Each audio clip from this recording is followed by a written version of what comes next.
तो खैर दावा आपने सुना कि बंगाल में नई बात बनने वाली है।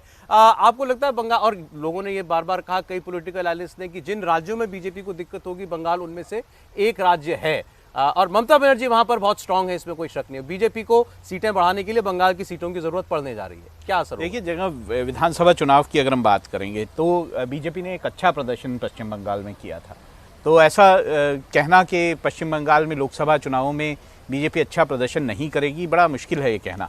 ये बात ठीक है कि पश्चिम बंगाल में ममता बनर्जी जो हैं काफ़ी स्ट्रांग लीडर हैं और उनकी पार्टी जो है काफ़ी स्ट्रांग है, लेकिन बीजेपी ने अपना संगठन जहां तक पश्चिम बंगाल में बनाया है और जिस तरह का संगठन बीजेपी का पश्चिम बंगाल में है, मुझे लगता है लोकसभा में बीजेपी को पश्चिम बंगाल से काफ़ी फायदा होने जा रहा है।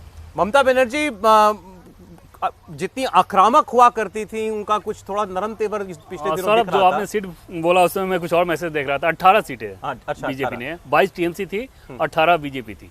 इस बार और इजाफा की उम्मीद पार्टी कर रही है। वो कितना प्रैक्टिकल है? और अब आज ममता बनर्जी का ये बयान कि इंडिया गठबंधन एकजुट है महुआ मोइत्रा के केस के बाद, बंगाल में बीजेपी की राह आसान शायद ना रहे।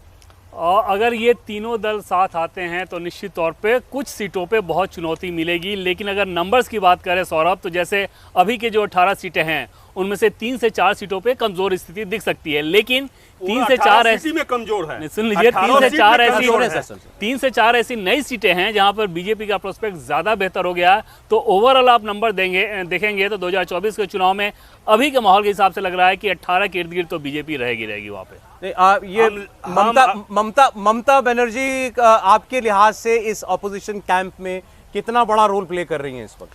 ये बहुत ज़्यादा नहीं, क्योंकि उस स्टेट से बाहर उनको कोई एक्सेप्ट नहीं करता। उनके गठबंधन में ही उनका जो तेवर है उसमें ये कांग्रेस पार्टी तो खास तौर पे और ज़्यादा एक्सेप्ट नहीं करती। और बाकियों को तो छोड़िए, अधीर रंजन चौधरी उन्हें कितना बर्दाश्त करते हैं। दिल्ली के कमांड के बाद बहुत ज़्यादा हद तक उन्होंने अपने आप को नियंत्रित कर रखा है, लेकिन बंगाल से बाहर कुछ नहीं देखा जाता। लेकिन अभी इसमें कोई दो राय नहीं कि अभी के माहौल में कांग्रेस पार्टी ऐसा कोई भी मैसेज देना नहीं चाहती और ना ही देना अफोर्ड कर सकती है कि सभी दलों को एक साथ लेके वो नहीं चलना चाहिए। यही वजह है कि महुआ मोइत्रा मामले में सोनिया गांधी जैसी नेता उस तरह से खुलकर सामने आई। जबकि आप देखें तो इस पूरे एपिसोड में टीएमसी इतना आक्रामक तरीके से पहले कभी नजर नहीं आई थी।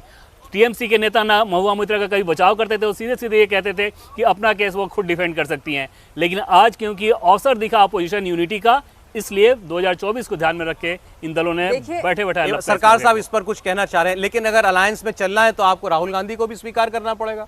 ममता जी करेंगी? वो तो आला कमेंट्स जो भी होगा बात करेंगे। मैं आज एक चीज बता देंगे, not less than 34, not more than 38, 39, इसका बीच में रहेंगे। अगर इसका कम हो जाएंगे हम राजनीति छोड़ देंगे। लेकिन इतना जहां जितना व्यक्ति है वो मेरे साथ आकर कांटेक्ट करने के लिए बोल दीजिए। हम 2021 में चुनाव होने के पहले एग्जिट पोल के पहले बोल दिए थे 211 का नीच भी नहीं आएंगे, 225 के ऊपर भी नहीं। आपका लेकिन 17 बात के लिए स्वागत करता हूं। कोई नेता अपनी अपर लिमिट नहीं बताता, आपने वो भी बताइए, नॉट मोर देन 30। मैं आपको एक चीज बता दे रहा हूं, देखिए पोर्ट गया, रेल जा रहे हैं, बैंक जा रहे हैं, ये बोल रहे हैं ये सौगान मिट्टी का देश नहीं बेचने देंगे। देश तो ऑलरेडी बेच चुके हैं और कुछ बाकी नहीं है। तीन चुनाव जीते, बेचेंगे? अभी चुनाव जीते तीन जीते हैं।